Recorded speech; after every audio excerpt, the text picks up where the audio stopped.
not like us to use the course. No doubt. No, that, they're 18 similar to our 18. I'm really sad to see such a stellar career evolve the way that. Drops all the time. And then green is actually falling. They have to store that up. Oh, down below? Yeah, that one goes under. Making mistakes. 19.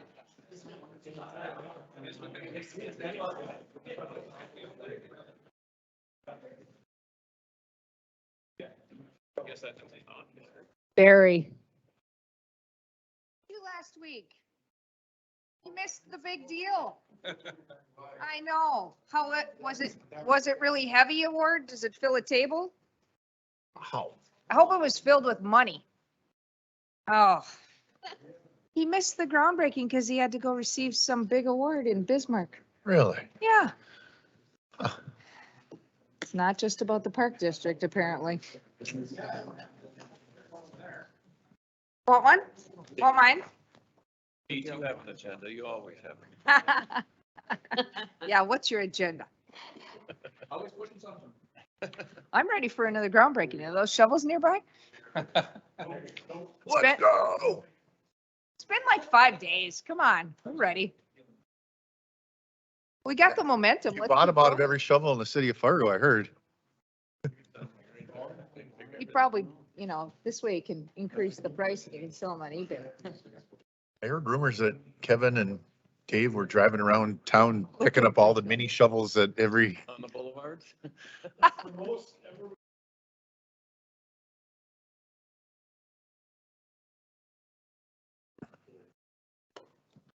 well, it took us 36 hours to get to that number, so I can't imagine. And 84 phone calls. One okay? Are these okay? Great one. All good. All right, look at this. We're all sitting down and we have like 25 seconds to spare. And we're all in person. I think this is the first time we've been in person in a long time. Somebody wasn't gonna be. Don't you think? Feels like it. Yeah. Oh, he was traveling. Definitely. My phone's ringing. Sorry. At 5:30 to get there in person.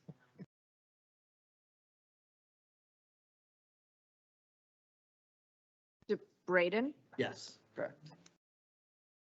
Hi. Hi, Braden. Hi, how are you doing?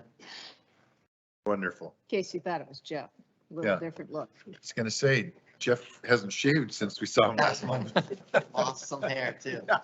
Or wait, Jeff transported his hair from his head to his face. All right, now we're behind. All right. Call the regular monthly meeting of the Board of Commissioners of the Park District of the City of Fargo to order. Any changes to the agenda? No, Madam President. Okay, we'll start with the consent agenda. Move to approve as presented. Second. Okay, we have a motion and a second. Any discussion? I did want to just make a couple comments because I think it's we should not just skip past the thought of the plan here that we are adding more pickleball courts, which is pretty cool. So we'll be up to 9 at Brunsdale. And then obviously playground improvements, which are new and replacements. All our replacements. We will combine at Willow Park. Currently, we have 5 to 12-year-old playground on the north side of the park and a 2 to 5 on the south side. So we're going to move everything to the south side and combine those two playgrounds together, which if you can picture Willow Park is over kind of behind Shields. That's going to push kind of the playground amenity more closer to the residential area versus kind of just adjacent to a parking lot as the north section stands right now. Great. That's the park tied in with the school. No, this is an independent park that we have. The school is just to the north and west a little bit. And that's another reason why we felt that, the residential folks that are on that north side can access the school playground as well as ours, and then we'll move ours back closer to the residential area. Nice. Okay, so we have a motion and a second and discussion. So Dave, please pull the board. Commissioner Griggs, Aye. Commissioner Deutsch, Aye. Commissioner Morgan, Commissioner Rosted, Yes. Commissioner Dawson. Aye, motion carries. Thank you. You're welcome. Regular agenda, recognition of audience and public comments. I don't believe we have anybody signed in and everybody looks familiar. Okay, moving on to agenda item number 2, director's report. All right, commissioners. Usually we start down on the far end with Kevin. This time, let's start to my right with Brock. Not for a winner. Didn't even tell you that was coming, did I? Right. Well, good evening, commissioners. Thank you, Dave. Just 3 real quick things. One, obviously, this time of year, we are into budget season. We've gotten information out to all the departments and the directors, and we're working through the process of the 2023 budget planning. We do have a schedule that we have sent out to you previously about budget meetings, and so we're working through that process. Secondly, I did hand out an update of the budget to actual for first quarter. I had a request, as you recall, at the facilities meeting,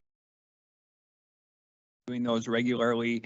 We did that early to make sure we knew that we were getting the right information, and we will be adding this to the May facilities meeting to just walk through that quarterly update. I just wanted to make sure you had the information, and then we can cover that in more detail at facilities, and then we'll be doing those on a quarterly basis. And then the only other thing I have, and it's actually stealing the thunder from what will be coming up as item 4 on our agenda. As many of you know from the budget meeting, we have finished our 2021 audit, and we cliffhanger here, or spoiler alert, maybe it is, we got an unmodified clean audit, which is great, and Luke will be presenting that to you later this evening, so you can see more of those details. And with that, I'll answer any questions you might have. All Clean right. is always the important word when we hear And unmodified. unmodified. Amen, brother. All right. Thanks, Brock. Moving to my left, we will go with Dave Beats. Thanks, Dave. Good evening, commissioners. A little update from the Parks Department. We've had 2 new employees start since the last time we visited. One, Ani Tag, has taken the administrative assistant position at our North Maintenance Shop. Gail Peterson had retired with us, and so that's a backfill there. The other person is Wesley Roars, is in our park maintenance group as well. That position is just a position we've had vacant for a while, so we finally had some really good applicants, and we're able to go through that process. And so as it stands right now, we are fully staffed in our department here, so we're excited about that. Another update is the flood. Obviously, we've all seen the rain. We're trying to get, baseball games and golf courses and everything open and going, and the rain has been a challenge. We're keeping an eye on the river levels. Right now, they're forecasted to go back up to 26 feet, which puts us in jeopardy a little bit at Rose Creek for hole 13. We'll have to play to that temporary green if it does get that high. And then again at Edgewood, we are in danger there on hole 4. So we'll make modifications as needed as the floodwaters come up. Our North Softball Complex, we're also pumping water out of our retention area there. A lot of the drains to the river that the city has that our water eventually flows through are closed off to protect the city. So we're having to pump water now, pretty much an everyday occurrence for us. So that's the updates I have. If you have any questions, I'd surely entertain them. So I noticed there's a earthen dike right by Jack Williams. Is that us? That is us. Right at the end of where the actual dike ends there, it's only good to a river elevation of 25 feet. Okay. So we build that out into the parking lot as we gain elevation there to a river elevation of 30 feet. So then the earthen dike that is protecting Jack Williams is extended so the water can't creep in around us, in essence. That's why we do that. Got it. How high is the earthen dike for Jack Williams? 30 feet. And do you know the elevation for everything that you have to worry about? I mean, I know you guys are really, really slick on golf courses and obviously Jack Williams. And I mean, it We do. seems like we could add an inch and you'd have a list of these are the next one and these are the And next that's exactly what we've got. Internally, we've got information like that our folks utilize all the time, and they're making adjustments not only based off the forecasted levels, but what we're observing as well. So our people are watching that all the time and seeing how quick the levels are rising and what actions we have to take. Nice. Thank you. for Yep. being proactive. I'd just like to ask if you've ever had any negative interactions with humans and the retention bowls. You know, if I understand the question correctly, we have had times in the past where people have kind of messed with our flood control things. At these elevations, it's not an issue because we don't, you know, outside of the dike that was mentioned at Jack Williams, we don't really have any protection measures out. The protection measures that are there are the existing levee system throughout the city.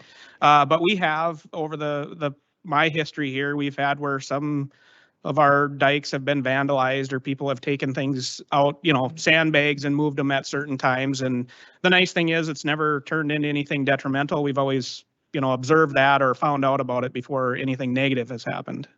Sure. I was just thinking about, how in the old days, kids used to go try to jump and dive into any body of water they could get, even the flooded streets.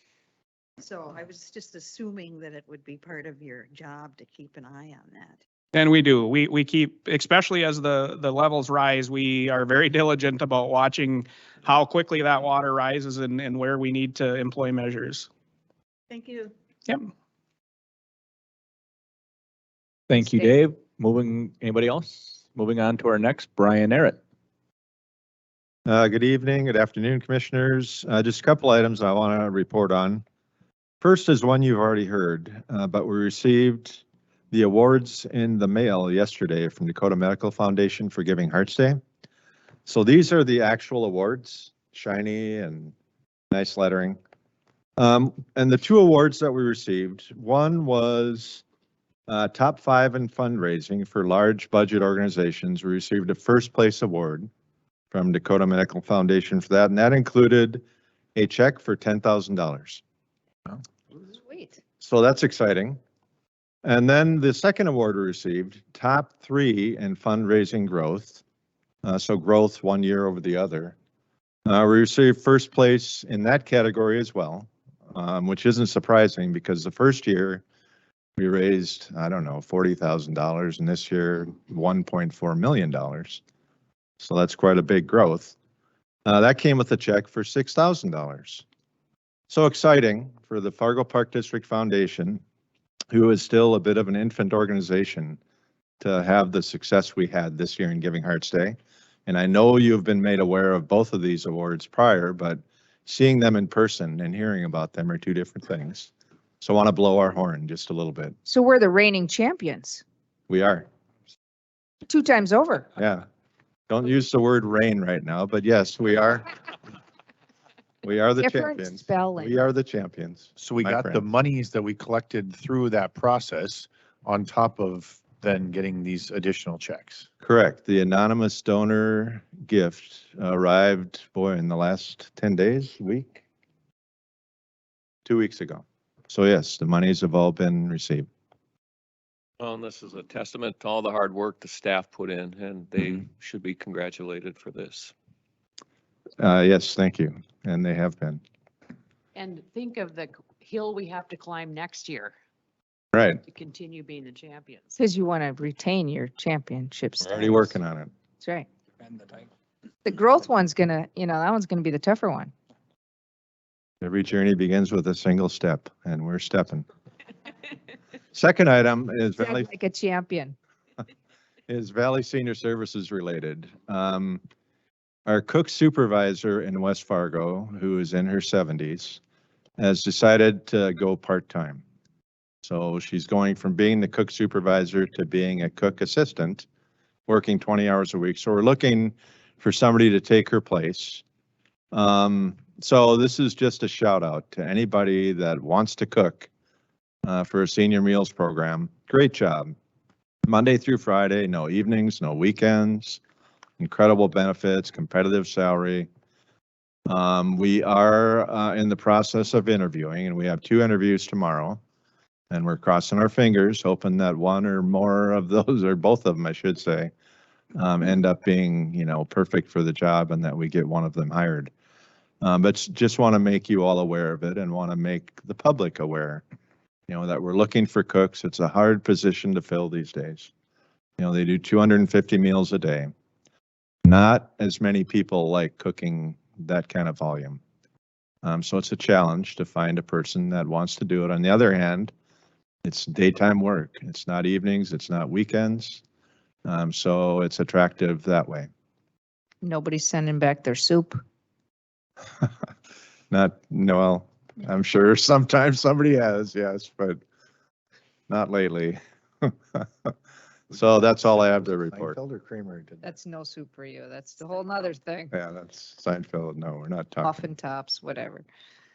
That's all Okay, I have. well, I'll start thinking. But hopefully your two candidates are smashing and work They're, out they're great. both pretty competitive. I Nice. think we're Thanks. optimistic. Thanks, Brian. Yep. Good evening, Commissioners. For the Enterprise Department, we have lots of stuff going on. Concessions have been starting at the ball fields. The North Softball Complex this last weekend had a tournament where we incorporated the food trucks, and despite some of the weather and challenges with the wind, that went very well. We ended the JO volleyball season at the sports arena, and we had gone up about $6,000 from last year's total revenues. So we were up to $34,000. So very excited about pools opening now at the end of this month, and additional staff hires that we have coming on board. Quartz Plus, just to give you a 4-month recap, we've got a positive net membership of 98 total members for 2022. That's up from 88 last year at the same time. So membership is going very well there. And we have the tennis courts being resurfaced right now, 5, 6, and 7. So that will be happening this week as well. With marketing, we're in the process of, we have an open position with a new position, marketing specialist. We have 10 applicants, and we're going through reviewing those applicants this time. That closed this yesterday, and we will be interviewing hopefully next week the top candidates for that and getting someone on board here in June. Island Park Master Plan is going well. Our survey is open until the end of the day today, midnight. As of right now, the last time we checked, we had 1,500 responses, which is pretty good because the Island Park Pool Survey, where we had 2,200 surveys, was open for a month. And this has only been open about 10 days. So people are engaged in it. If you'd like a little information, the top amenity in the park that people find important are the trees, open space, and trails. The top programming that they find important is swimming. The majority of the folks responding are seasonal users of the park. In regards to either of the concepts, 59% like or think it's okay, the layout for concept 1. Concept 2, 55% of the people feel is okay or they like it. So nobody loves it. There's only about 5 or 6 that actually love either of the designs. And the feedback on design 1, where the pool would be moved, what they like the most there is the open spaces and the playground location. What they like least is the pool, parking, and playground amenities that were shown there. And again, it may be location, it may be the amenity itself. You'd have to dig into the comments to find out a little bit more about that. For design number 2, where the pool stays where it is currently, the most liked amenities were the playground and the open space, and the least like were the parking and the open space. So again, got to dig into that a little bit, find out what it is that they're specifically highlighting. And of the total applicants that answered this question, 74% are Fargo residents, and 18% are from Moorhead, and 8% are other. So give you a little snapshot of what we've been receiving, and we are going to work on that and work with Brett and AGL and RDG to get some things together so that by the end of this month, you'll see a draft of the master plan recommendations that they have. So, And sorry, go ahead. no, Okay. Is the only way to access Mind Mixer is by taking that survey? no. Is that mm-mm. true? Okay. No, if you log on to Island Park Mind Mixer, you can see everything Okay. that's up there.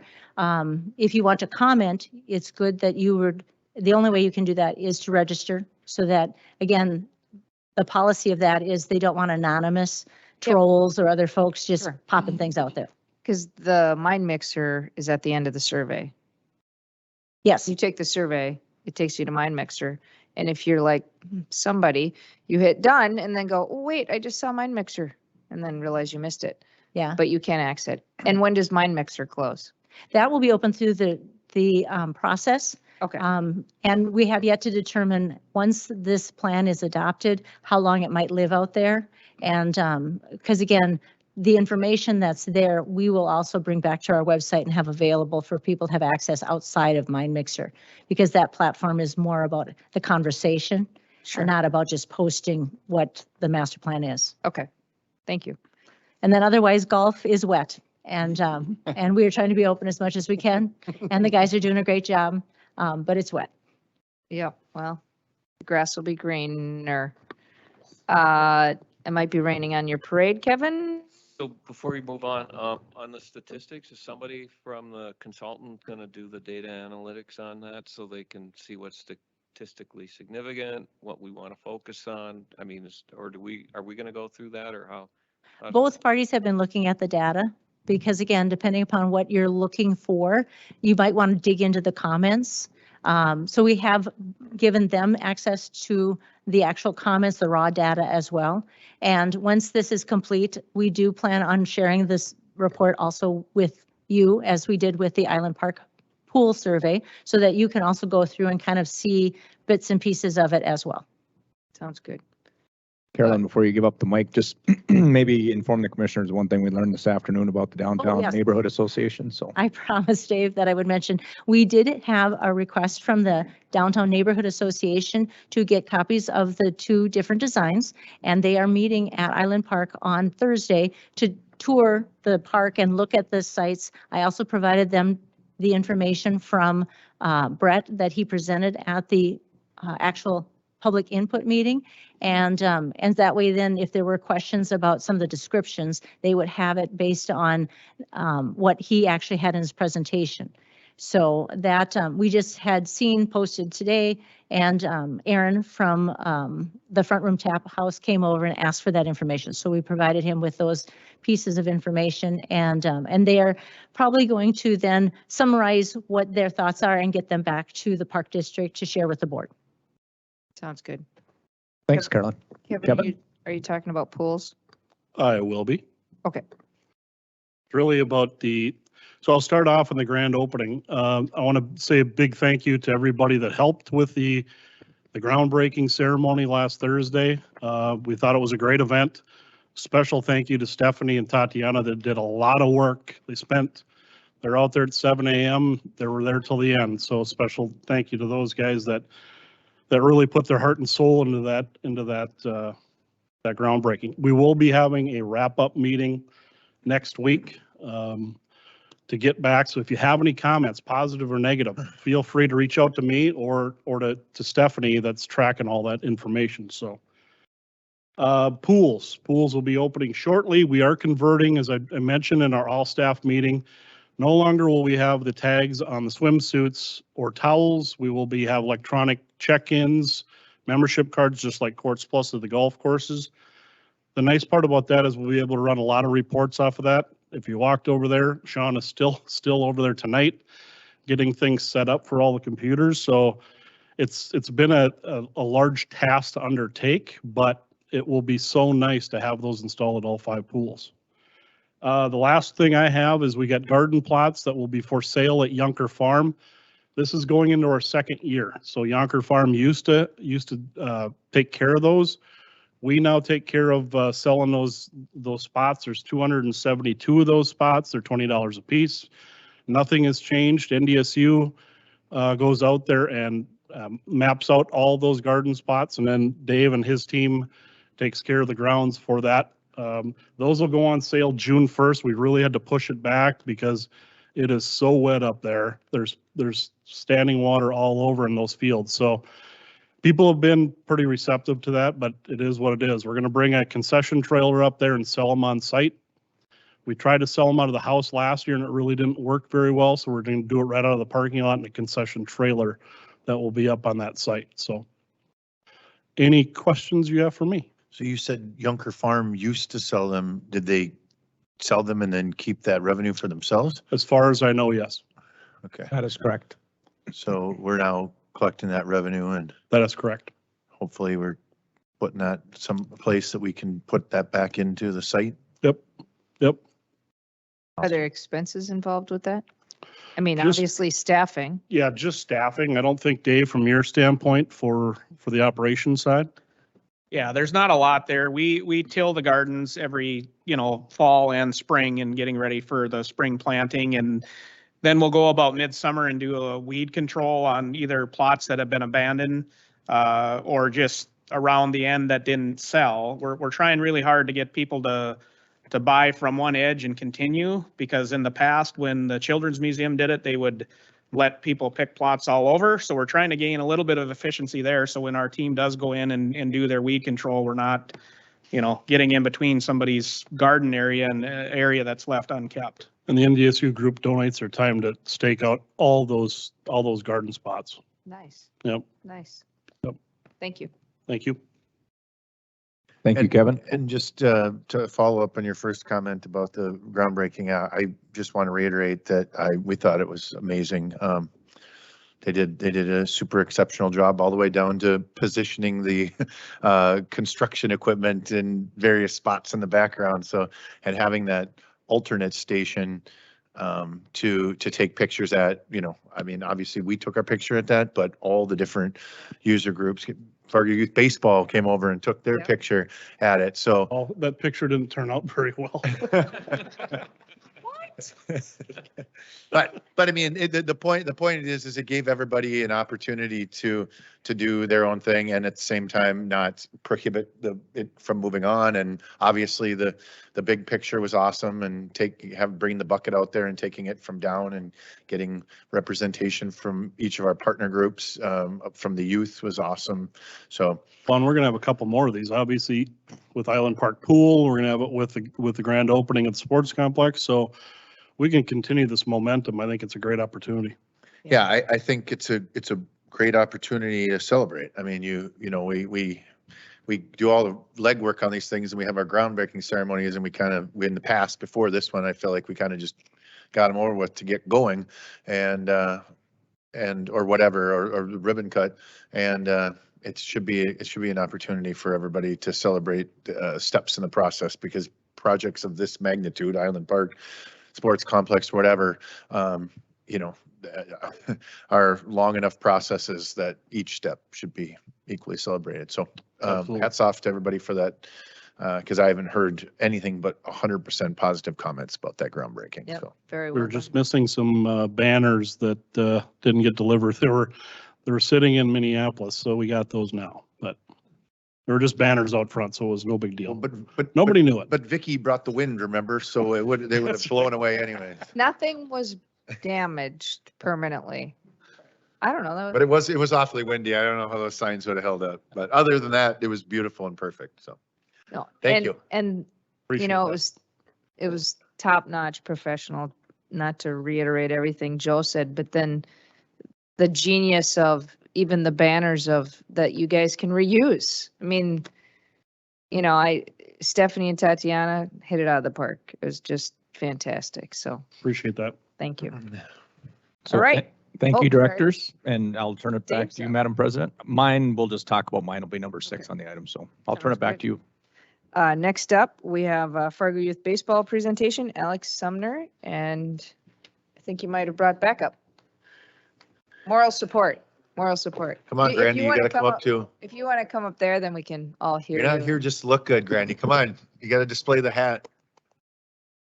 And the little girl that was in Alex's picture was holding my shovel in the big picture. Langamo, yeah. Yeah, so that's pretty cool. Oh, yeah. I almost need a step stool over here. Not everyone's gifted with a height like Dr. Deutsch over here, but, thanks everyone for having me. My name is Alex Sumner, President and CEO of Fargo Youth Baseball. I do have our board chair with us, Eric Grandy, for moral support, I guess. So thanks for coming. Before we get going, I know that I think I'm supposed to talk about kind of our partnership with the Fargo Park District, what we're kind of doing moving forward, and then also if we have any concerns during that process. Before I get started, Dave, if you could let Dave Suda know how fantastic a job he's been doing for us. It's been awesome. Didn't think we'd get any games in after this rain, and we got, I want to say 40% of them in today. We had to cancel a lot, but it's almost 75 degrees outside, and so people will question why we canceled, and Dave's done, and his team's done a great job. So if you could relay that to him, and then Kevin with Sean to all the scheduling and hiccups and having to deal with me. So please tell her thank you as well. Yep. Kind of a little background on myself and our organization. So we were two separate organizations before we started Fargo Youth Baseball. We had Fargo Little League and Fargo Babe Ruth. I was the director of Fargo Little League, and that was from about 2015 to 2017. With the help of the Park District, we transitioned into Fargo Youth Baseball and merged our two organizations. And what that's done for our program, the kids in our community, is outstanding. And we wouldn't be where we are today without the help of the Park District. It kind of just starts, with the fields, working with the parks on getting our fields ready, renting the fields. And that's Brunsdale Park. That was before my time, but getting that with that land lease, and those fields are probably the nicest 12U fields, I would almost say, in the Midwest. I would arguably say in the Midwest. And we've hosted a good handful of state tournaments, regional tournaments. So it kind of started there. And then as we transitioned with Fargo Little League grew, and then we worked with the Park District on a land lease at Southwest Softball Complex. And that was on started with the east side, so the two fields on the east. And we were able to raise money, turn those softball complexes into a youth baseball complex. And then we got a CVB grant for that, and the parks, you guys have allowed us to do naming rights and sell sponsorships out there, which 100% of those dollars goes back into the facilities. And it actually allowed us to move into our phase 2 of the project, which was the west side of that complex, the other two fields. And then we were able to build 11,000 square foot indoor training facility, which is, I didn't think I was going to say this when we built it, but it's too small. But it gets used all the time, and kind of like I mentioned when we merged into Fargo Youth Baseball, our numbers grew, and that planning came when we were Fargo Little League. And so going from 500 to 1,200 kids was a big transition, and we've had to be creative in how we schedule the attic. It's called All Terrain Training Indoor Center, and scheduling that and making sure everybody gets a chance to use it. We do have close to 100 teams in our program, and if you think of when parents do get off work at 5 o'clock, we basically 5 to 9 o'clock time slots, and with 100 team, that math doesn't add up. So we have some hopes, which I'll talk about later in the conversation here. But going into that phase 2 project with the naming rights, we've been able to raise about $1.2 million for that complex. And that wouldn't be where we are without your guys' approval, your help, the land leases, all of that. So thank you guys for putting that together with us. And then going right into that Little League Babe Ruth merger, the parks, they streamlined that conversation. So the past director and then current directors, you guys have kind of helped us with those conversations. And when you get basically Pepsi and Coke going at it together, things do get a little ugly here and there. But the parks kept us on the right path, and we were able to merge. We combined our boards, our resources, facilities, and it's allowed us to increase our numbers, provide a better opportunity for our kids, along with adding more tournaments, which has brought a lot more money into Fargo from a tourism standpoint. So we now have about 8 to 10 tournaments each year.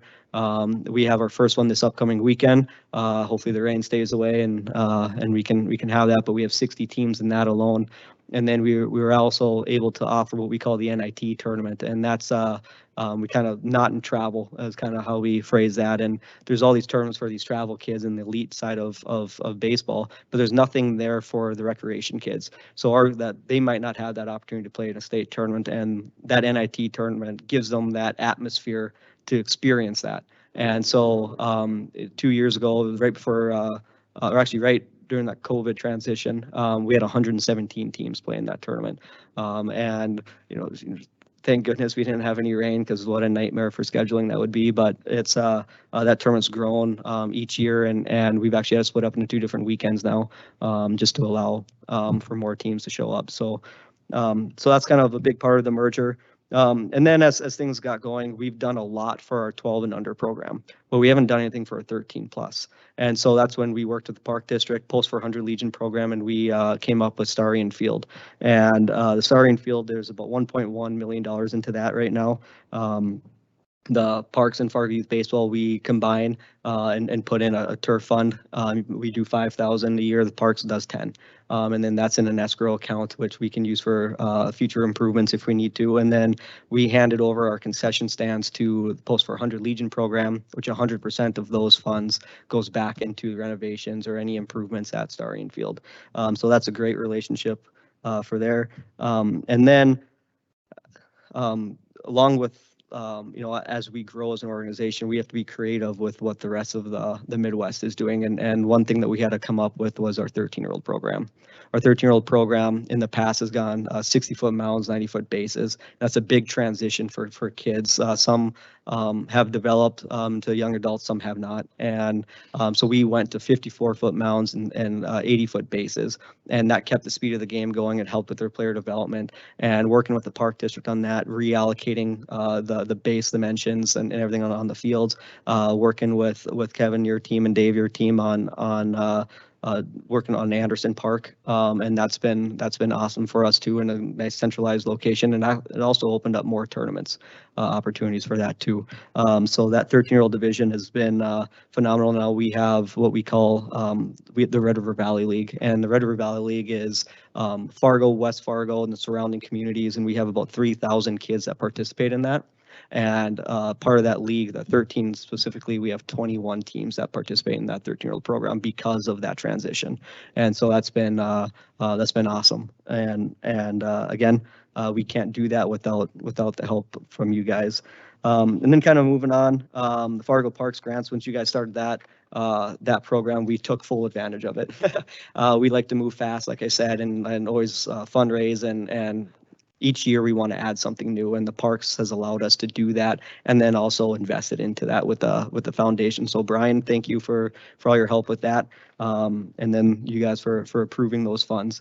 And so now the next thing that you guys have helped us out with is the Brunsdale. We added 2 small fields out there, basically for 9 and under. And that's there. If you haven't gone out there, check it out. It's actually a pretty cool looking couple fields. The field, they're 130, 150, 130 down the line, 150 to center. They fence cap, the new fencing, all of that, and we worked together. One of our high dollar donors, All Terrain Grounds Maintenance, they helped with the irrigation. We applied for a Minnesota Twins community grant, and we were awarded that, and then the Parks took the lead and covered the rest of it. And so now we have more fields for our 8 and under program, which is also a growing program for us. So now, like, where are we heading next? And I'm sure I missed a few things with our partnership, but where we're heading next is we're having conversations right now on adding potentially adding youth fast pitch softball. So we've had conversations with Kevin and Sean. We met with the South program, a couple parents through the community, and then now we're going to continue having conversations with the other like Lady Eagles and a couple other youth softball programs. We're not saying we're going to offer anything yet. We're just kind of getting a feeler to see if it's something that is needed in Fargo, and from the feedback that we've been receiving, it's something that we're going to take a serious look at with the help of the Fargo Park District there. And then kind of some future projects. We mentioned earlier, our attic is too small for us right now. So we're looking at, what can we do to have another facility, utilize the sports complex? What does that look like for us, especially if we do add softball? That's another group of kids that we'll have to service. So that's one thing that we're looking into. And then we like to do some more improvements out at Thorlton Baseball Complex with the 8 fields that are there now, adding batting cages. We have a knock list that we call it, and we have a list of projects basically for each field that we like to look at and see and prioritize what makes sense. So if it is, say, McKinley Field or something, like dressing that up, working with Dave and his team and seeing what we can do to make that happen. But we're kind of tied up right now on what to do if we do anything at Thorlton Baseball Complex with some of the stuff that's going on or maybe going on out there. So we're kind of on hold there, presenting anything to the parks on that. But it's, you know, I guess it's one of the concerns that we do have as an organization is what is going to go on out there. As about over a year ago when the EOLA project happened, you know, we were kind of told that there'd be a baseball field in there, and I understand why there's not. But the transparency on that hasn't been great. You know, talking with the Epic and we basically found out through LinkedIn on that there was no field going on there. And then kind of seeing they were going to go back to the city on trying again for it, and that never, from my understanding, didn't happen. Never got brought back to us. And then the right-of-way road, just kind of seeing what's going out there. You know, we did have a conversation with Dave Leaker and the team, Kevin, and post 2, post 400. And at the time, some drawings were shown to us, but I think some of those drawings have changed. We haven't had too much of a conversation. Talked to Dave a little bit before the meeting, and I know he's going to set up a meeting with all of us together and kind of map out a plan. But I think the last thing that that I've seen was, you know, there's 2 options, one going through Teamsters Field and the other maybe going through Starion. So there's some concerns there that we would have, especially at Starion, with $1.1 million you know, being put into that post 400. I'm sure we'll make a presentation to the parks on turfing the outfield. They're getting bids for that right now. And so they want to move fast. They have money to move fast. And so just kind of getting ahead of that as much as we can. And then I'm concerned about our 13-year-old program. If that complex is broken up, like I mentioned, we do have 21 teams at Red River Valley League, and what happens to that 13-year-old program at that point. And so, and maybe you guys have a plan for that, which would be great. It's just a concern. So if there, excuse me, if there is a road going through that complex, you know, if we can just keep that 13-year-old program in mind. Dave and I, we've been talking, and tweener fields is kind of the term that we've been using. And if there's a way to incorporate some tweener fields in there, if the road does go through, kind of working together to make sure that happens. But it is a big concern of ours with the road. And then the other concern is our 15-year-old program. The Legions are now starting to, from my understanding, they talked about this at their last board meeting about adding 15-year-old programming into their in each program, which gives them about 4 teams each. And so our numbers go down, and we're actually going to be competing for players at that point. We kind of do right now. There's no hard feelings or anything like that. We actually work really well together. But it's just one of those, you know, it's more opportunity for the kids, which is good, but it is taking away our numbers. And then if that happens, and then our 13s go away, our use at Thorlson Baseball Complex diminishes. So they kind of all tie in together there. You know, if we were one organization, it would be probably a little bit different conversation right now, but obviously with 3 separate organizations, it makes it a little tougher. So, but I don't want what I just said to kind of steer away from what you guys have done for our program, and it's outstanding. And baseball, you know, I'm a Grand Forks guy, so I don't know too much of the past of Fargo, but from what people have told me, Fargo baseball has never been where it's been now, and that doesn't happen without you guys and your partnership. So from our organization, families, kids, thank you guys. So, yep. So Alex, congratulations to you for all the hard work you've done putting Fargo Youth Baseball on the map. It's been a great work you've done since the merger. Thank you. On Theraldson Anderson's complex, Alex and I talked last Thursday, the day of the ribbon cutting, and this you helped clarify for me what 13-year-old the tweener field is you need a 4-field facility to make that work, right? Is that? With the numbers we have right now, we utilize at least 5, sometimes 6 fields a night, two nights a week. So either Monday or Wednesday right now. And if tweener fields I mean, really about 250 down the line, 275 to center, I think you can get away with. We haven't had anyone hit any home runs at Anderson, which I think are 300 feet. And so with the tweener fields, you could actually go 13 and under with that, not just 13-year-olds, which I know that was a big thing with the EOLA project, having tournaments and everything out there all the time. If it's just 60, 90 fields, we only offer 3 tournaments a season. We don't have the staff or the resources to offer more for that age group. But if you do have the 13 and under, now it does allow us to have tournaments out there almost every weekend because we offer that now.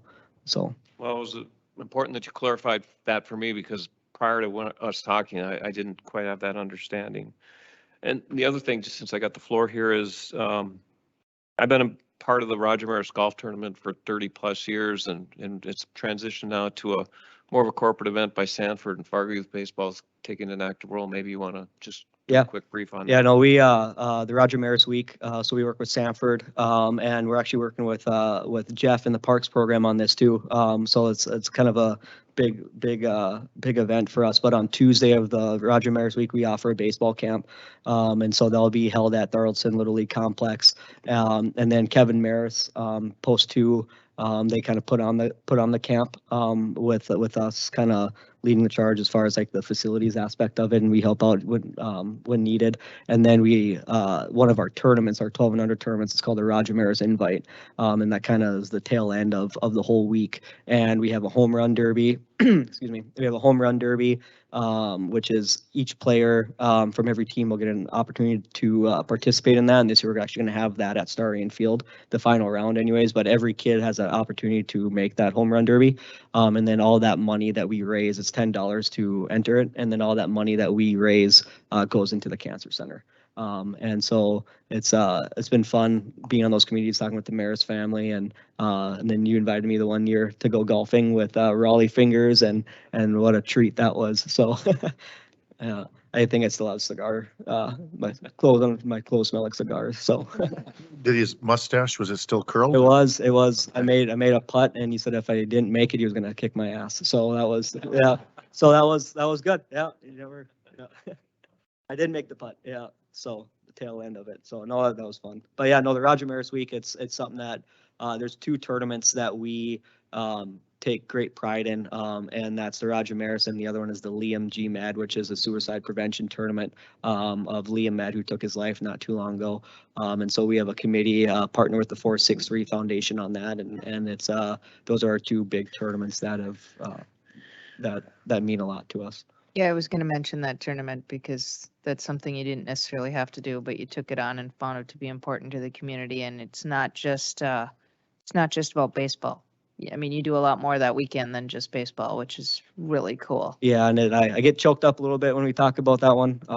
We did have, Sanford, they do they kind of gave a speech on, just the awareness, and basically the message is you're not alone. And at the end of, so they, most opening ceremonies, they have teams, they kind of line up across the diamond as a team group. This one, they actually ran to their position, and they were with other members of the team. And then by the end of it, all the kids were basically hugging each other, holding each other's arms, and kind of doing their little pledge. And then at the end of it, one coach, and I'll remember this for the rest of my life, one coach came in and gave everybody that was involved a hug. 2 weeks later, there's a drive-by shooting on the interstate in Minneapolis, and he died.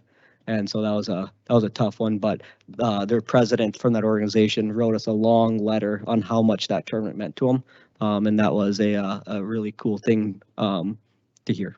So it's a good tournament. Alex, you've thrown around a lot of numbers and ages. Can you just give me a ballpark? How many kids under the age of 18 play baseball in our city? So I can speak on 15 and below. So we stop at age 15, but we have it varies anywhere between 1,100 to 1,200 kids just in Fargo. Yep, and we go 5 to 15 for that. And then the Legion programs, they each have 3 teams within there. So add another 100, I suppose. Okay. Yep. Thank you. Are these all competitive, or we had a conversation about rec, was it a year ago? Mhm. Do you do the rec program? Yeah, so, and then, the day program. So the Fargo Parks does a day program at the Arlington Little League Complex, just another thing we kind of partner on. But they offer that. Jeff Heiser takes the lead there, does a great job. And then we have the night one. So I'm not sure, you probably know more of the numbers than we do, but But yeah, that's, then we have the night program and we do recreation, travel, and then, yeah, and then just stop at age 15. Alex, we've had this conversation several times before, and I just want to tell you that I am very impressed with your organization, and you're the model of exactly what we're trying to do at the Park District. When we built the North Side Softball Complex, the vision was to turn the neighborhood parks back over to neighborhood parks for families, instead of adult softball. And, we can slowly get through these processes on these things, but really, we talk about public-private relationships, and people think of things like our relationship with Sanford at the sports complex, but really you are a private organization, and you're coming in with half the funds and saying, hey, we've went and fundraised this is what we want to do. It fits our mission. And what's going on at South right now is awesome, is amazing. And I know from talking to people in the neighborhood that's, a complete 180 from what was going on when they had adult softball out there. So I think it's a testament to you guys as a group, and and really exploring that public-private partnership. And so yeah, thank you very much for being the model, and hopefully and for getting yourselves organized, right? I mean, you had two different organizations that were working against each other at times. And so to come together for the common good of baseball and of kids, and to become a united front, is a model for the other organizations in town. So No, thank you. kudos to you guys. Thank you. Thanks for being here. Yeah, no, thank you guys. Thanks, Alex. Yep. And congratulations to your board too, because they're the glue that keeps it running. Good job, Grandy. All right, fun's over. Agenda item number 4, presentation and consideration approval of the 2021 audit, Brock Leitz and Luke Evenson. Thank you, Madam President, members of the board. What could be more fun than audit? I mean, come on, there's fun's over. I don't know what you're talking about. Baseball. So, I'll Clean and invite Luke. unmodified. That's Right. I'll invite Luke to come up to the podium, and while he's making his way up there, want to let you know that we're very fortunate, as you approved about a year and a half ago, the hiring of a controller, and we were fortunate to get Luke to join us, who was part of the audit team when he was at Eide Bailey and certainly understands the finances of the Park District and the inner workings, and now sees it from a different perspective, but is able to help us through these processes. So it's been very rewarding. He's going to walk us through the high level detail. As you know, at the budget meeting recently, Eide Bailey came and did the presentation, walked us through the entirety of the audit, gave us all the information, answered questions, and this is an opportunity for us to cover the highlights of that. While we do that, we certainly take a great deal of pride in the level of checks and balances and division of labor that we've been able to do with adding Luke to this team. And I'll do this on the front end, so then you guys can give him the accolades he deserves on the back end. I want to be clear that Luke, with his team, Christy, Chris, Deanna, and Stephanie, really do the heavy lifting to prepare the audit. When the auditors are here and all the work ahead of time, you heard Brian Stavanger talk about the partnership that we really have with Eide Bailey. There's a lot of work throughout the year that goes into gathering the data and getting everything ready and preparation for the on-site visit. And Luke and his team really do all of that heavy lifting and day-to-day preparation. So thank you to him and his team for everything that gets us to this point. So with that, I'm going to turn it over to Luke, and he will walk you through the summary of the 2021 audit, and we'll stand for any questions when he's finished with that. So Luke, is this going to be like the champagne cork popping presentation? This is an audit report, It's Jerry. exciting. Let's Jerry. go. Let's go. I'm gonna blame Yeah. whoever put the agenda together. I had to follow the talk about baseball and summer, and now Yes. we get to talk. You about can't the use those two words just all Yeah, and- loosey-goosey. And to be fair to you, Luke, when Brian's here, they always move him up to the beginning of the agenda and just get it out of the way. So I know.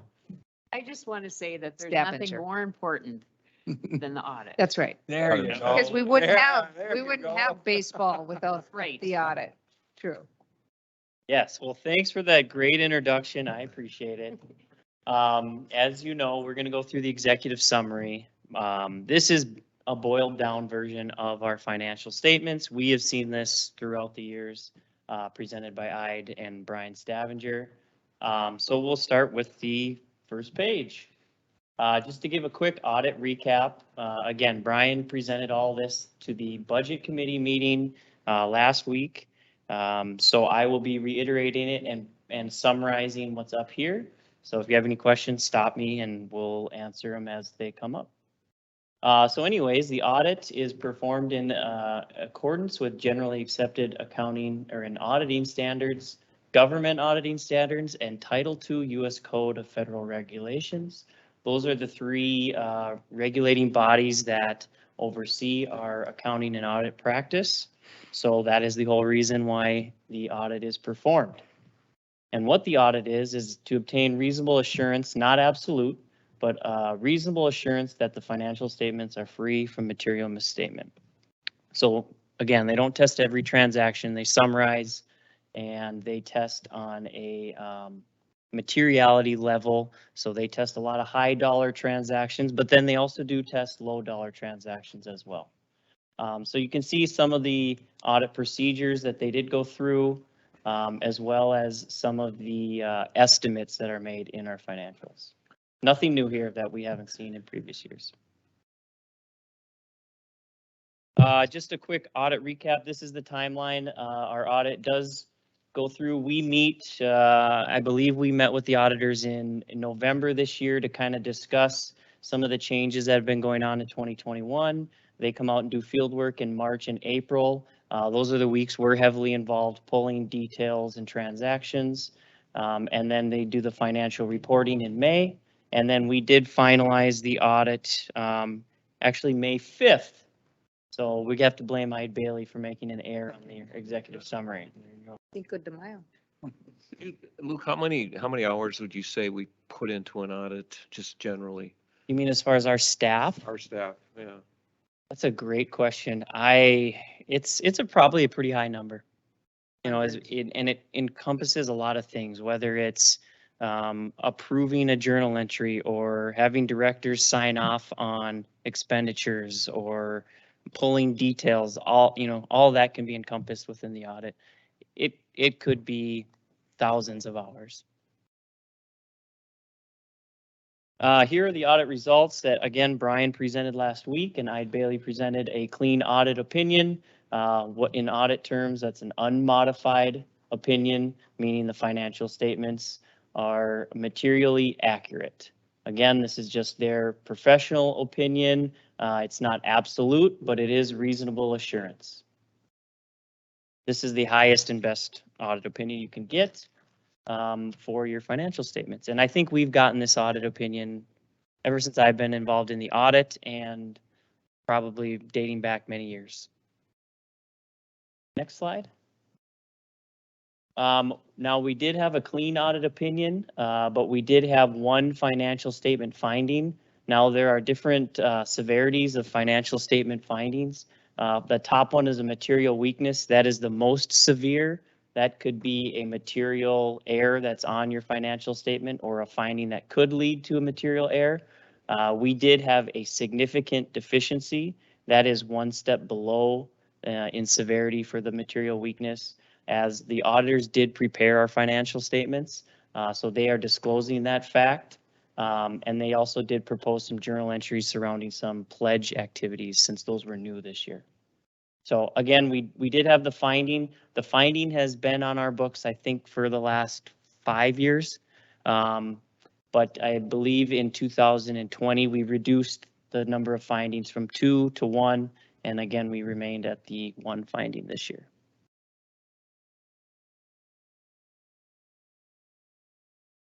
So all that I just said was for the financial statements. We do have a second audit, which is mostly related to VSS and the federal dollars we receive. Those are audited a little bit differently, and those are scrutinized a lot more heavily because anytime federal dollars are involved, there's a lot more checks and balances that are in place.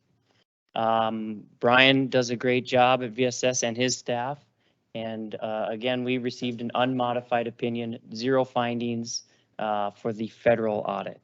And I believe we tested the meals program, Brian, if I stand correct. So that's been the program I think we've tested for the last 10, 15 years, correct?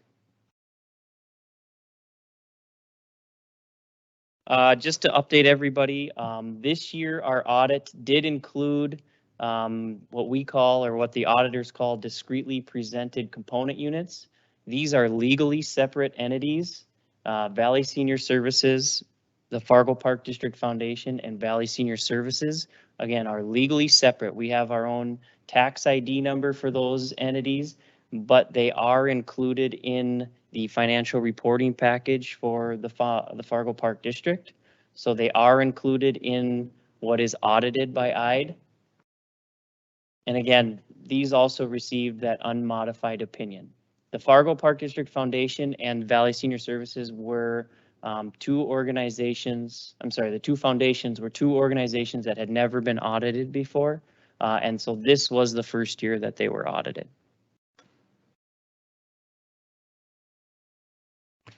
So with that, now that we've covered a little audit recap, we'll switch gears and do a little bit of numbers analysis. On the first page is the cash and investment balances. And as you can see, we have shown the graph of what the cash and investment balances are for just the Park District, for the Capital Project Fund, the Debt Service Fund, and the General Fund. At the end of the year, the Fargo Park District had $37.1 million in total cash and investments, which is up from the previous year in 2020. And the highest percentage increase was in the Capital Projects Fund, which is close to a $9 million increase, $8.5 million increase. And majority of that is due to, we did transfer some funds from the general fund that related to the sale of Anderson, and we did have an operating surplus. So those funds were transferred from the general fund to the capital project fund for Island Park Pool, as well as the sports complex. Next. The next page shows the liquidity ratio. This is just a short-term analysis for our ability to pay cash on our short-term liabilities. We really want to see this number above 1.0, and we have seen that number above 1.0. Anything below that mark means we don't have enough cash to pay our short-term expenses. Again, with our increase in cash from 2021 due to the sale of land as well as an operating surplus, we did see this number increase quite a bit in 2021. So the Park District does have the ability to pay back its short-term as well as the long-term liabilities that are due within 1 year.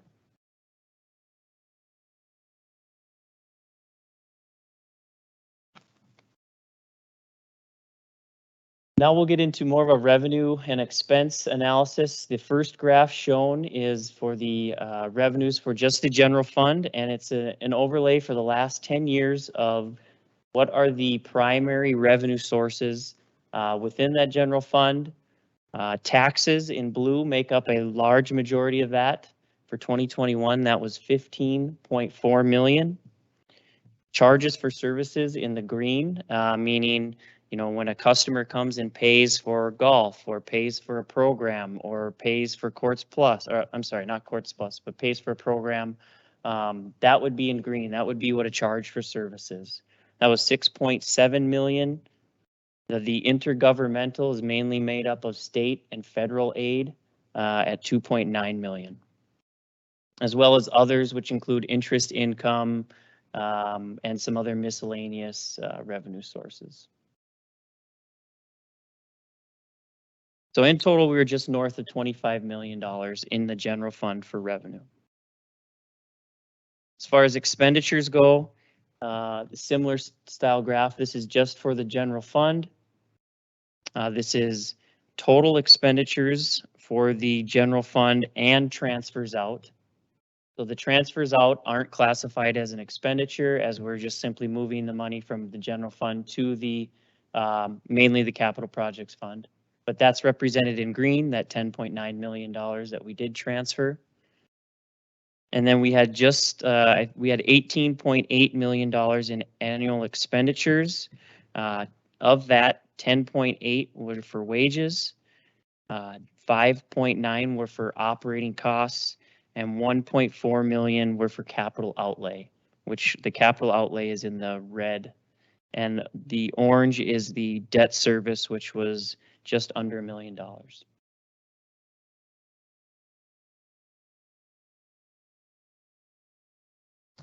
Brian talked a lot about last week what a positive fund balance is. We do have a positive fund balance at the Park District.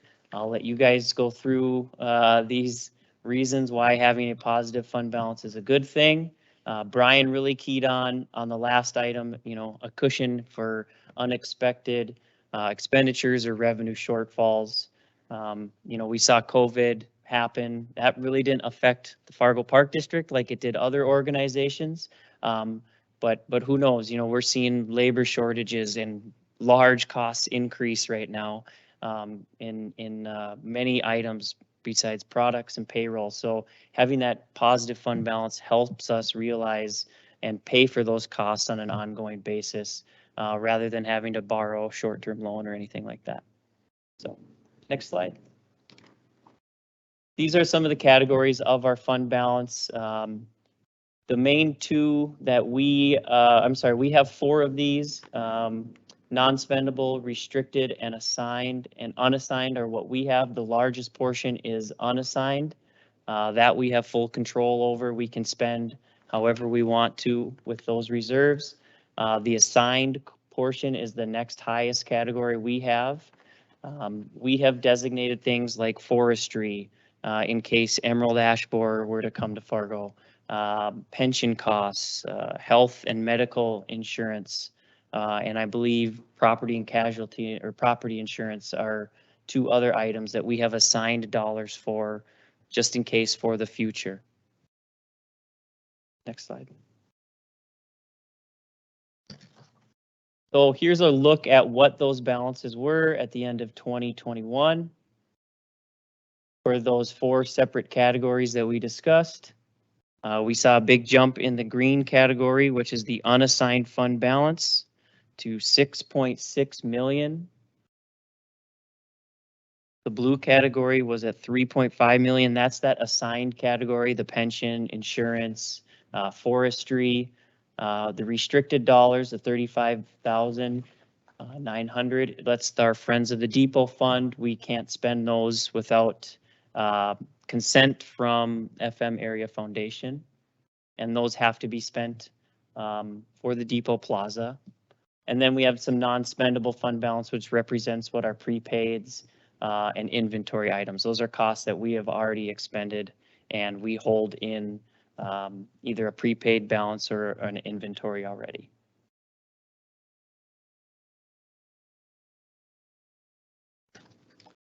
On the next graph, it shows a ratio of what our assigned fund, our unrestricted fund balance is in comparison to our annual expenditures. As you can see, this number has greatly increased in the last 2 years, mainly by design, as we have some large expenditures upcoming in the next few years on the sports complex and the Island Park pool. But this is just strictly for our general fund. So for 2021, we had an assigned and unassigned fund balance of about 10.1 million and annual expenditures in the general fund of 18.8 million. So that ratio is 55%. So just about for every dollar we spent in the general fund, we have, 55 cents left over at the end of the year.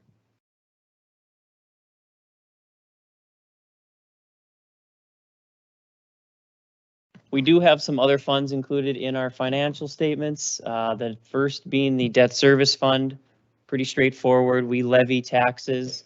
Those are the revenues as well as special assessments to pay back any debt, principal and interest that we have incurred. We did see an increase in the fund balance in 2021, but this fund has remained pretty stagnant and level for the last 10 years. As you guys are well aware, we will have larger debt obligations upcoming this year, as we did sign the $44 million note for the sports complex in March, and we will be making an interest payment here on that in November. So some of these funds will be going to pay or repay interest and principal for those items.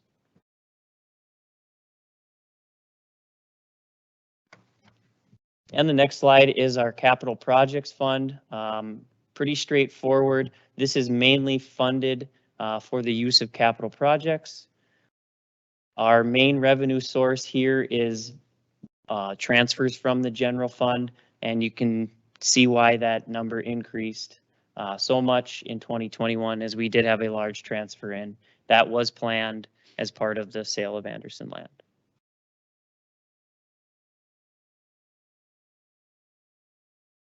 On the next slide, we did go over the operations for Quartz Plus. Now, this is just specifically for Quartz Plus and a look at just the operating items. So things like transfers, interest income, that's not included. So just the operations, just the monthly charges for memberships, payroll, payments for other utilities are things that are included, but transfers are not included in this number. So this year we did see an operating revenue from Quartz Plus, $103,000. So this was the first time in the last 10 years we did see that operating profit. Carolyn just said that last year we had, what was it, 88 new memberships, and I think this year it's now up to 93? 98 more. 98. So, you know, if I had my crystal ball, I would think that we'll see similar numbers for 2022 for Quartz Plus, right? But this is a good sign, a strong rebound from 2020, because we were having a much different conversation last year, if you remember at this point.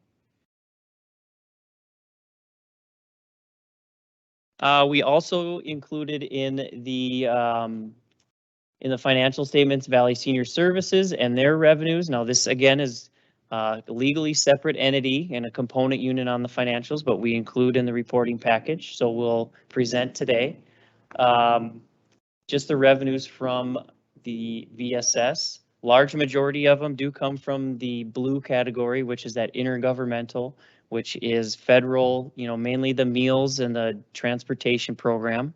But we also do have some mill levies that we do collect on behalf of VSS, as well as there are some state funds that are collected included in that blue category. The green category is mostly made up of contributions for the meal program, as well as the red category, you know, that would be your interest income on some of our deposits that we hold and some of the other miscellaneous items. But we did see this number jump from 2021. Again, what Brian iterated is there is a lot of federal money out there right now. And in 2020, that was the case with COVID. I don't know where I see the future for meal reimbursements and those kinds of programs for VSS in 2022. Is that going to continue, Brian? 2022 will be fairly similar. It might be down just a tad. I think 2023 is when those funding sources are going to start to dry up. So 23 is when things will go south, but I'm not going to say it. Say Brian retires and then that's the picture he paints. But I wouldn't think there would be a change in the mixture. You know, a large majority of VSS funding is always going to be that intergovernmental source. So, and then again on the next page is the expenditures for VSS. Again, we saw growth in the wages, the payroll, and the operating, as well as some capital outlay. And I would expect 2022, we would see increases in probably all these areas just due to increasing cost levels.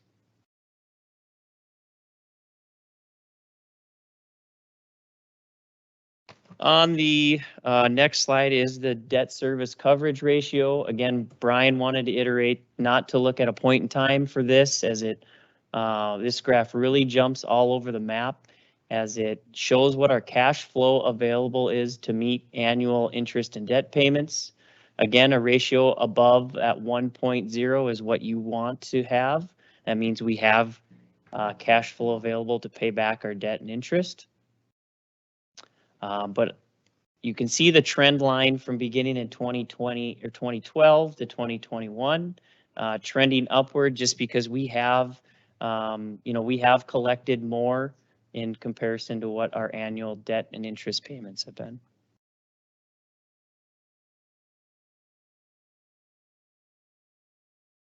The last item Brian did present on, there's a few new government accounting standards. I'm not going to get into those too much, as well as some other topics. But other than that, I will end the presentation if anyone has any questions.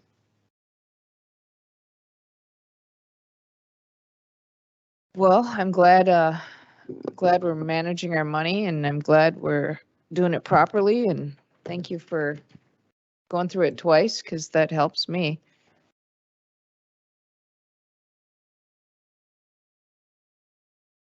Not an hour and a half like Brian did on. No, that was, You get points. Wednesday. There's You a get lot. points, Luke. I should have timed you, though. I wasn't paying attention.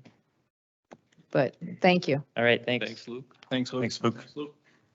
I move Ah, to there you go. approve the 2021 audit report as presented by Luke very Se- eloquently here. Second. Okay, we have a motion and a second. Any discussion? All right, Dave, please pull the board. Commissioner Griggs, Aye. Commissioner Deutsch. Aye. Commissioner Morgan, Commissioner Rosted, Yes. Commissioner Dawson. Aye. Motion carries. Thank you. You're welcome. Agenda item number 5, board to consider approval and award bids for the 2022 concrete and asphalt improvements. Dave Beats, presenter.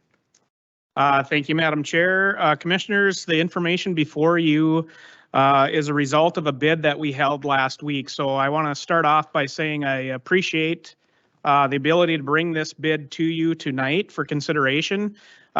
We did skip the normal meeting process that we have, so I understand that this did not go through facility meeting first, the results of these bids. The significance of that is that it essentially buys us a month of construction time. Before, as we were putting this project out in front of prospective bidders, we got a lot of feedback that said there's just too much here, we don't have enough time.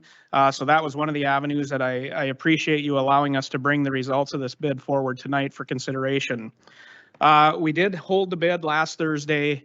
The numbers came in significantly higher than what we had anticipated. We had anticipated that the total project that we were looking to do would be just underneath $2 million. The low bid did come in at just over 3.1 million. So that was a huge increase. That was, shocking to us. So we had to kind of get to work and figure out what are we going to do here. We thought about, do we just reject these bids altogether and try it again at a later time and hope we get pricing to fall in line. Through consultation with our engineering firm, and Tony Euchel's here tonight to help me describe this if there's questions about this, we found that the prices were really comparable to what we're seeing in other areas. Some of the increase is we're asking contractors to stay within a modified footprint. So this isn't similar to like a parking lot project where they can kind of have the run of the place, for lack of a better descriptor. We're requiring them in many places to stay within a 20-foot pathway to do a 10-foot path. And that takes a lot more labor and a lot more, consideration of the grounds around there, so we're not disturbing other amenities. So in addition to that, we also had to think about the grant that we received. If you remember, we received the facility renovation grant from the state North Dakota Park and Rec group. And with that, we had to coordinate back through the grant administrator and get clarity now that these bids came in so much higher than the project that they awarded us grant funds for. So we needed to kind of balance that too. And so we did all of that. We got a favorable answer back from the grant administrator that said, as long as you spend over what the grant is, because it's a 50-50 grant, so we got just over $726,000 from them, or we will get, then we can go ahead. So we strategized internally and said, okay, what's the best use of our funds now? And we came to the conclusion that we want to capitalize on those grant dollars. So we put together $1.5 million project, in essence, just under $1.5 million in totality. So if you remember the initial list that I had shown before, had about 17 different locations. We pared that down to 10. And what we did is we prioritized all those projects across the park district, and we kind of took the worst of the worst and put that together, zeroing in on that $1.5 million that we had anticipated that we were willing to invest so we could capitalize on those grant funds. So that in a nutshell is kind of what you have before you tonight for consideration. I think we put together a good list. We did have 3 bidders, so I think we had a good competitive process in the beginning. It's just unfortunate that those costs are so high. You heard Luke mention it. You've probably read in the news that, a lot of the city projects are coming in higher and they're making decisions. So it's the environment we're in. It's not something we like. It's not where we're in a comfortable place, but I think with the work that we've done here, we've put together a project that we can, as mentioned, capitalize on the grant dollars that are before us and still get a lot of the projects done across the district that are in desperate need of getting done. So with that, I'd be happy to entertain any questions you might have. So Dave, even with the abridged list, Earthwork Services still comes in as the low bidder, is that correct? That is correct. Okay. And Dave, with the reduced number of projects, can they get this done in 1 year, or will it have to extend in 2 years? That's the question of the day. The hope is certainly that now we can get this done in 1 year since we pared down the list. That's also, very weather dependent. If this pattern we're in continues for another month, that starts to become in jeopardy where some things might not get done and then they would get pushed to the next year. Care to estimate how much prices are up from a year ago, 2 years ago? I can defer to Tony Yuko. We know that from what we had estimated, the pricing came in 56% higher than what we thought it was just a couple of months ago. So it's anybody's guess. They're all over the place. I would say consistently it's a 20 to 30% escalation, but this particular one, just a couple of months ago, we were anticipating just underneath $2 million for our entire list. Sports complex? Bad times. Got in good, right? Timing. Well, I feel like you've done your due diligence on deciding how to make it work with the grant monies that we received, which is a tremendous gift to the district. And I hate deferred maintenance, so I'm willing to move forward with approving this bid. Make a motion to approve the 2022 concrete and asphalt bid as presented. Second. No, Don's got it. Don. All right, we have a motion and a second. Any further discussion on the concrete and asphalt bid? Well, good work. It's hard to pick and choose and hard to prioritize and hard to turn away work when it should get done. But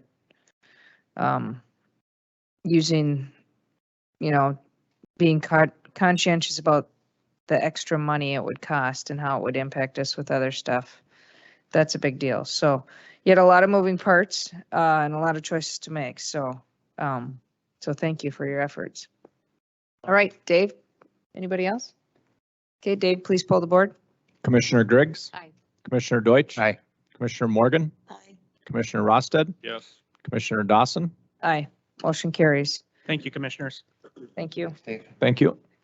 Final agenda item number 6, update on phase 1 of strategic plan process. Dave Leaker. Thank you, Commissioner. So we did have a little bit of a conversation here at our last facility committee meeting.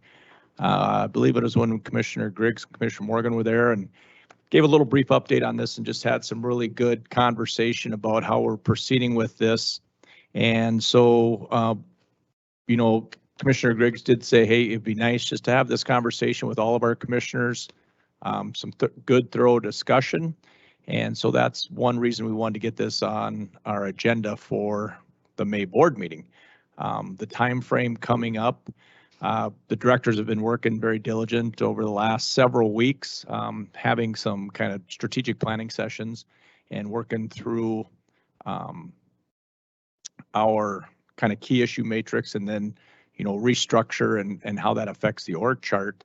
And so the kind of schedule was, as we get our final recommendations back to Barry Dunn, which is Art and Pat.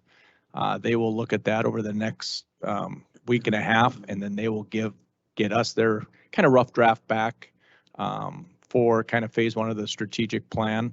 We'll get that out to the commissioners, and we'll have that discussion at that June 1st budget meeting, and then also Art and Pat will be up in Fargo to meet with all of our commissioners. I appreciate everybody making yourselves available kind of for that extended meeting. So, I mean, that's going to be a good conversation.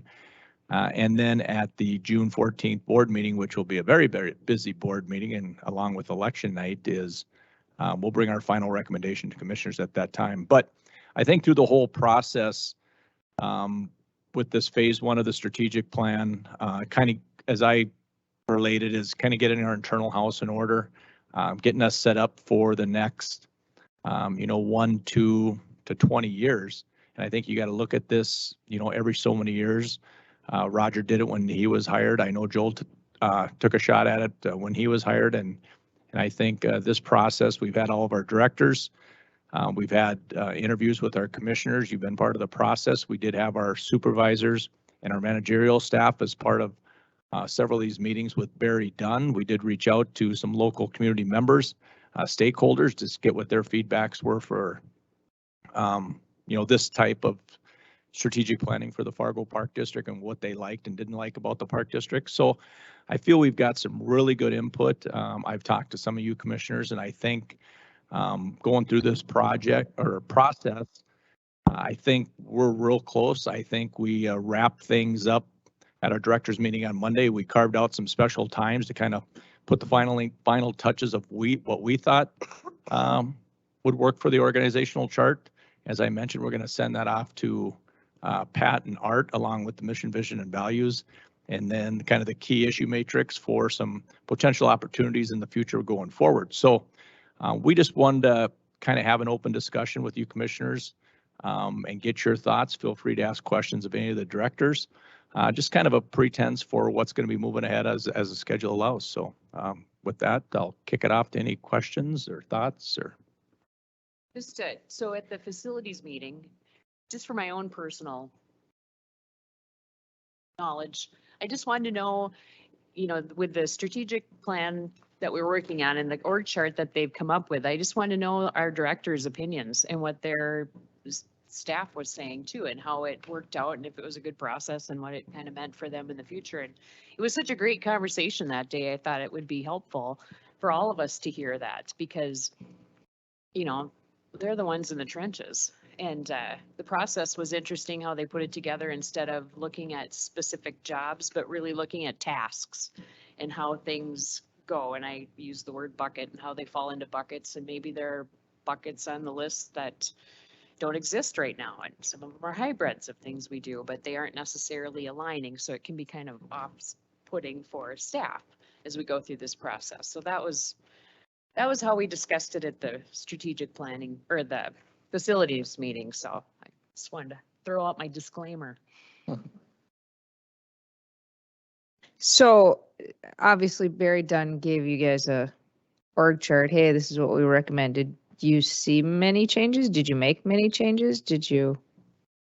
And maybe I'll kick it out for all the directors jump, but I think, and just in some of the conversations we had at our kind of strategic planning meetings is, and they kind of propose, what they see around the country as kind of best practices through parks and recreation agencies, departments, districts.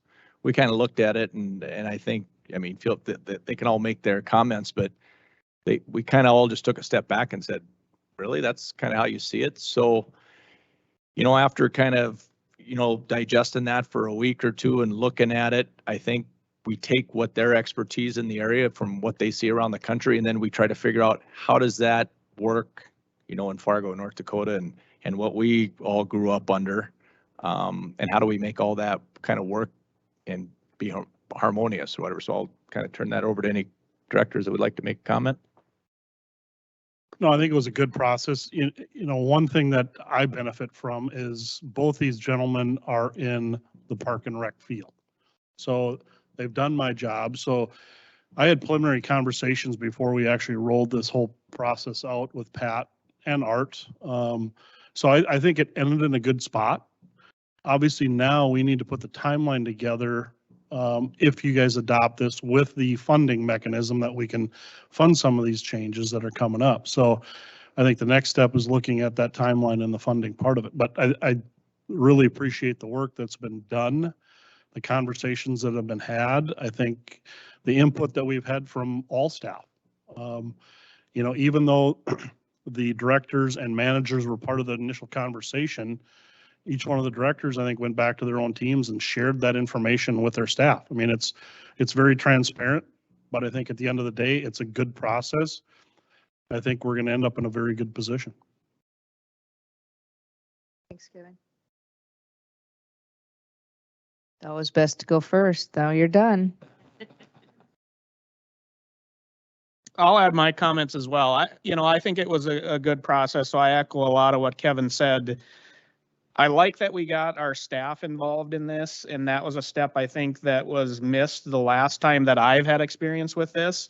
And it's not to say that there weren't staff involved at that time, but it was really relegated to a select few of people, and it felt more to me that we were being told how to answer and what to think and to go that way. That's something that really resonated with me through this process is, and I see it says that in the memo there. They had an exercise with the managers and supervisors and the directors and said, here's our organizational charts. If you choose to just do the 1 year working within, you act like you have the power to change it however you think it'll best work.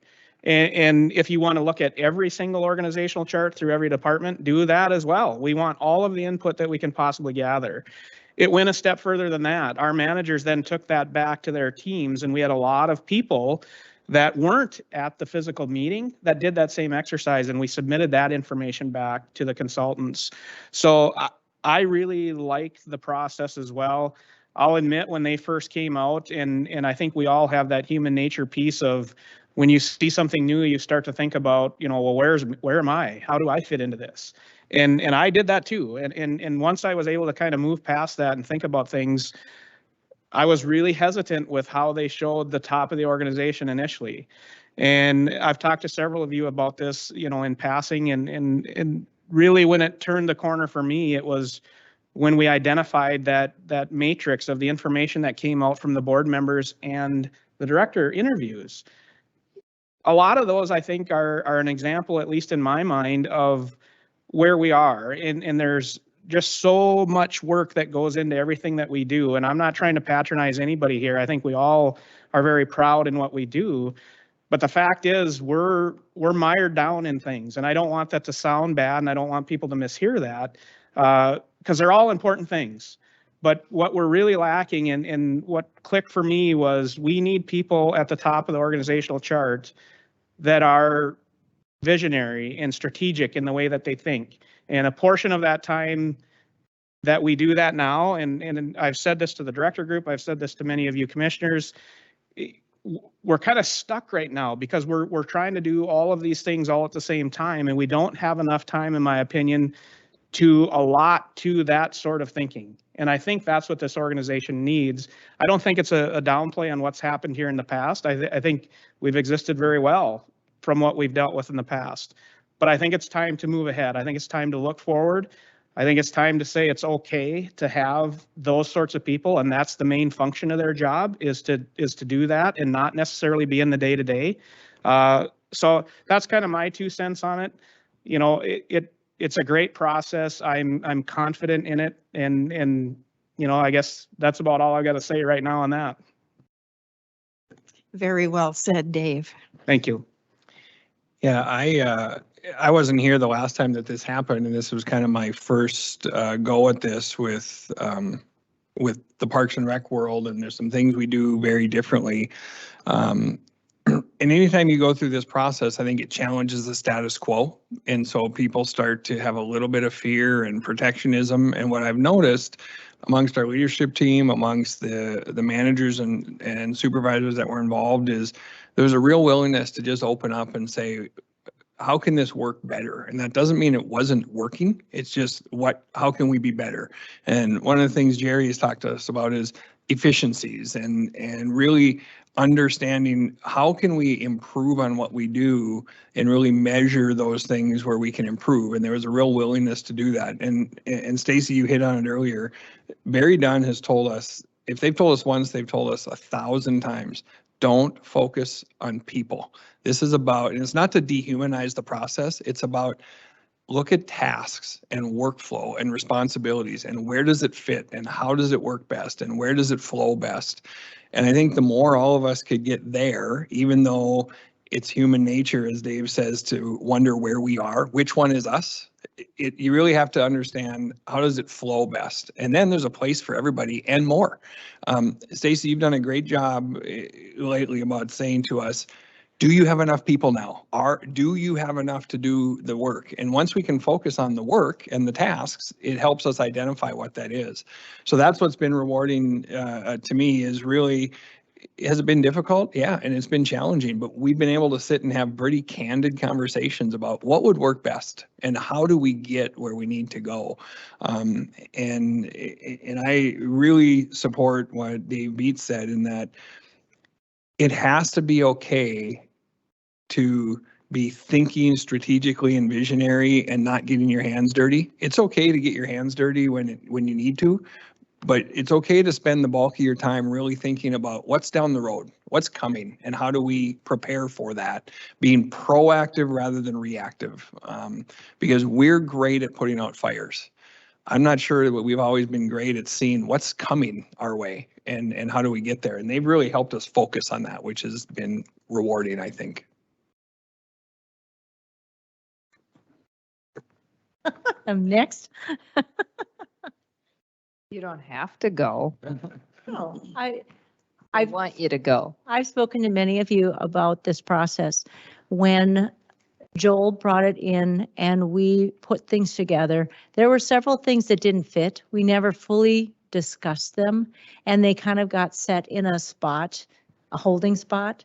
Any good strategic plan, you're going to sit and review and you're going to have that recap like we're going to do with the groundbreaking and say what's working and what's not. Barry Dunn gave us that opportunity now in a 5-year window instead of waiting maybe 10 or longer, because we needed that. We needed to stop looking backwards. We needed to put the line in the sand and say, what are we doing moving forward? And that's where we looked at this org chart and the mission, vision, and values. Where do we want to go? There's a lot that we have to determine yet as to how we're going to get there. But we, with your help and their guidance, will be able to put this together in some really great way for the betterment of the community and the betterment of the organization.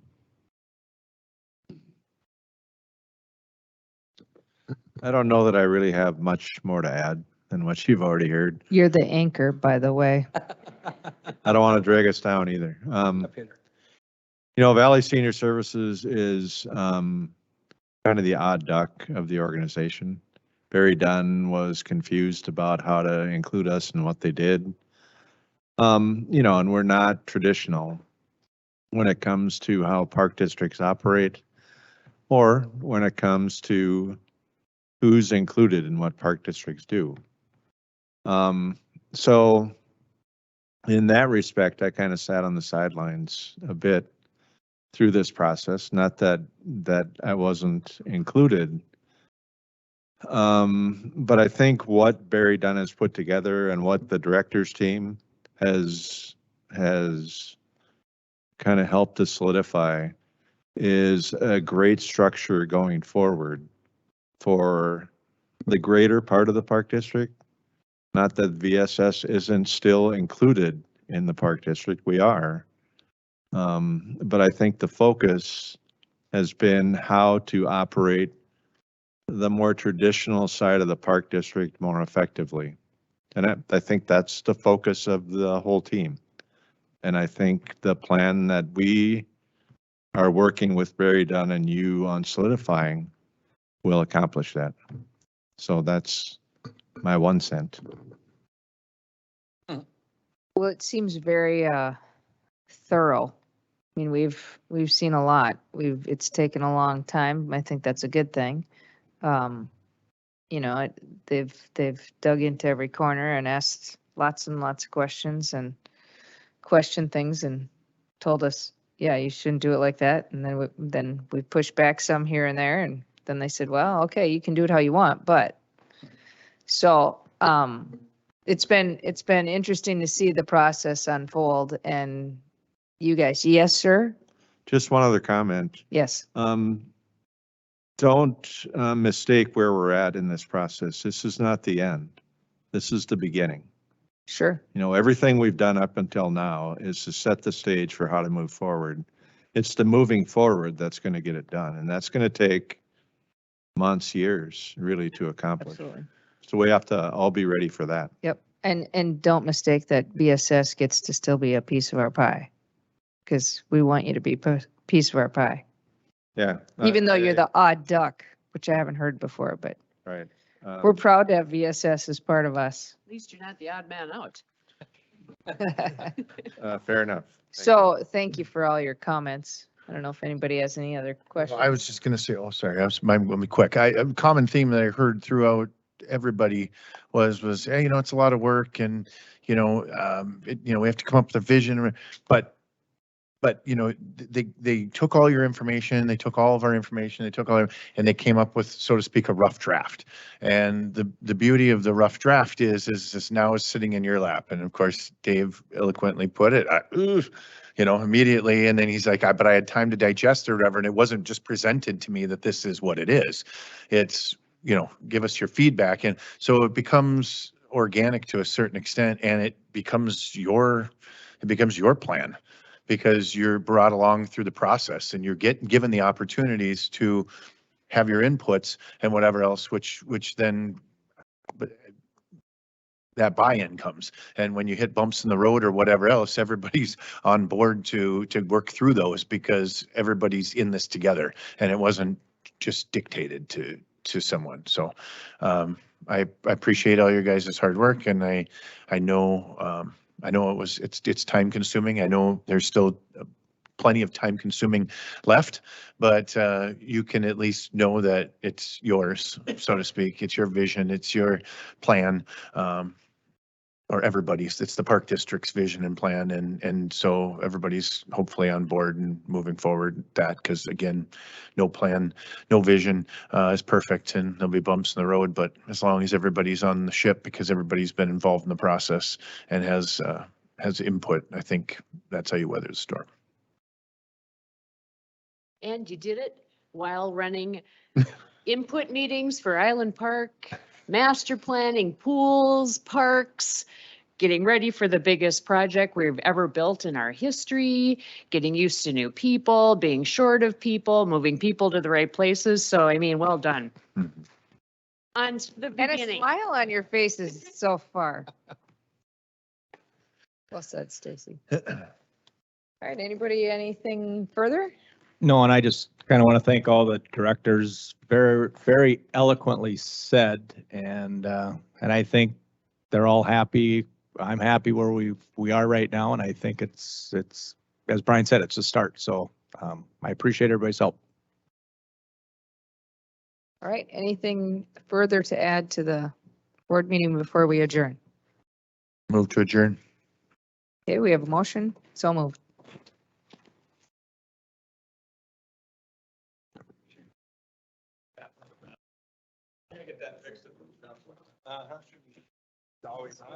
Oh, this probably goes in here too. I wanted somebody to take a picture of the five of us in case we aren't all here on June 14th.